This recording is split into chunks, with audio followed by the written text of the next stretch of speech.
Hey guys, what's going on? It's your boy Majora Boy and welcome back to another video. So if anybody ever asks me which is my favorite open world RPG out there, then my answer is always Zelda Breath of the Wild due to its amazing open world, gameplay and story. So when I heard that Nintendo was making a prequel to Breath of the Wild showcasing the events of the Great Calamity, I was all aboard the Zelda hype train. And as soon as the first demo for the game dropped, I was very excited to try it out. And after spending some time with the demo, here are my thoughts. So without any further wait, let's roll the intro and let's get right into it.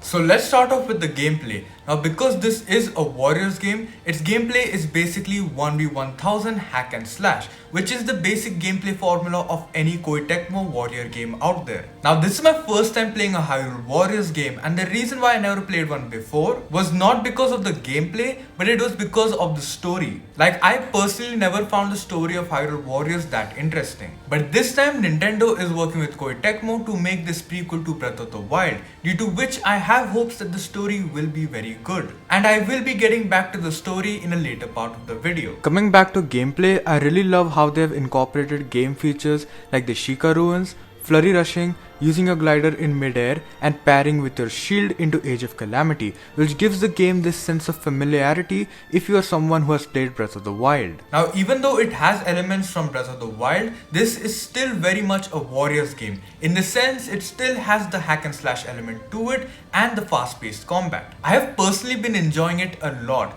Even though on the surface it might look like a fairly simple game, it does have a certain complexity to it when it comes to performing combos between your regular attacks and strong attacks. And trust me, once you learn how to perform certain combos, the game becomes super fun. But by far the best part of Age of Calamity's gameplay is how it has incorporated features from Breath of the Wild into it. For example, Sheikah runes are very useful against bigger boss enemies. Each rune is effective against a certain boss. For example, the Bomb rune is highly effective against the Bokoblin with a shield, whereas the Cryonis rune is very effective against a Moblin or Lizalfo which charges at you.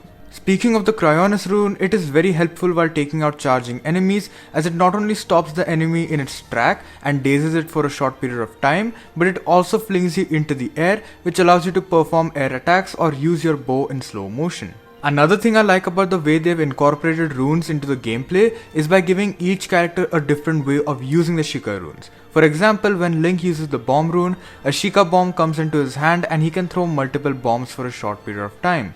Zelda on the other hand, while using the Bomb rune, summons this big autonomous bomb thrower, and Empa while using her Bomb rune summons a tornado out of which a Sheikah bomb comes out. While we are on the subject of character specific attacks, I really like the attention to detail every character's attack set has. Link being a knight has more traditional and refined sword attacks which are heavily associated with knights. Whereas due to Empa being a Sheikah warrior, has a fighting skill set that utilizes more ninja-like fighting moves, like her cloning ability, which basically allows her to make up to 8 clones of herself through absorbing certain ancient symbols. Whereas Zelda has her attack set built right into the Sheikah slate, which makes a lot of sense from a character perspective, as Zelda is not a fighter and is more of a scholar, and there would be no one better than her at using the Sheikah slate. Other features like parrying and flurry rushing work in the exact same way as they work in Breath of the Wild, but I have noticed that it is slightly more difficult to perform flurry rushes, and that makes sense, as a flurry rush is a very powerful move, and if you were able to perform it as easily as you could in Breath of the Wild, then Age of Calamity would become a bit too easy. Coming over to the characters, the demo gives us 3 characters to try, those 3 being Zelda, Link and Empa. Now all 3 characters are great and have a good attack set, but in my opinion out of the 3, Empa is the best, and the main reason for that is her cloning ability. It is really too good. Like you can mow down hordes of enemies with ease once you have absorbed all 3 symbols, but it gets better when your special attack bar is full and all 3 of your symbols are absorbed. So basically once you press A, Empa will summon 3 symbols and all of her clones will rush into the middle of an enemy horde. Once they do that, they will build a bomb tower, and with one command, Empa makes the tower explode, dealing huge damage to the horde. And due to that reason, she is my personal favorite character to play with in the game. Now, even though there is a lot of good about this game, there are 2 major flaws in it. The first one being the game's frame rate, and this flaw is noticeable right at the very first level at Hyrule Fields. Like as soon as you charge into your first horde, the frame rate just chugs. Now I personally wasn't expecting this game to run at a stable 60 frames per second because firstly the game is really detailed, and on the other hand this game is still made for the Switch, which is not the most powerful system out there. Like the Switch runs on an Nvidia Tegra X1, which isn't the most powerful chipset out there. Now that doesn't mean games don't run smoothly on the Switch. There are so many games that run buttery smooth on it. Even Breath of the Wild would work smoothly 99% of the times. The only place in my experience where I have noticed frame drops in Breath of the Wild is in the Korok Forest. And the reason for that is the sheer amount of grass the system has to render in the Korok Forest, which can be taxing on it. Now look at the first level of Age of Calamity. It has a lot of grass, and a lot of other people who tried the demo, including me, feel that the reason for the high number of frame drops is due to there just being a lot of grass that you're able to cut and burn. Now from personal experience, I noticed 0 frame drops on the second level called Breach of Demise, where there were even more enemies in the previous level. But Breach of Demise had less grass compared to Hyrule Fields. The second flaw being the aiming system, which in my opinion feels really sluggish.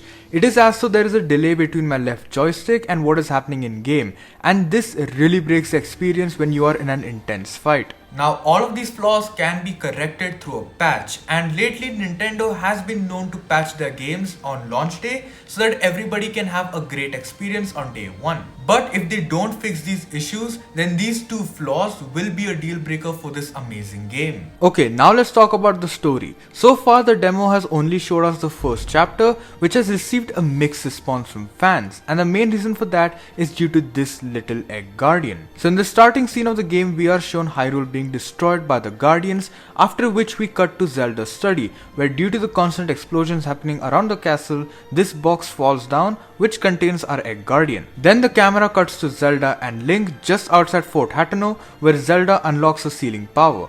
Just as that happens, Zelda's study illuminates in this golden light and our egg guardian wakes up and gets out of his box. After doing that, he makes his way towards the study's window and opens a time portal to travel back into the past to warn everybody about the future and prevent the calamity from ever happening. Now this is the scene that has got the fanbase speculating heavily if this is actually a prequel to Breath of the Wild or is it an alternate timeline. Now in my opinion, it is too early to judge the story just on the first chapter, and I would say wait for the game to come out and then judge the entire story, because we really don't have a lot of information, and if you've seen the trailers for Age of Calamity, there are a lot of shots that show the champions in their end moments with the blights. Personally, what I think is gonna happen is that the Guardian will be stuck in a time loop as he tries to prevent the calamity each time but fails in doing so every time, which will make an already tragic story of the fall of Hyrule even more tragic in my opinion. Coming to this video's most important question, should you be buying this game?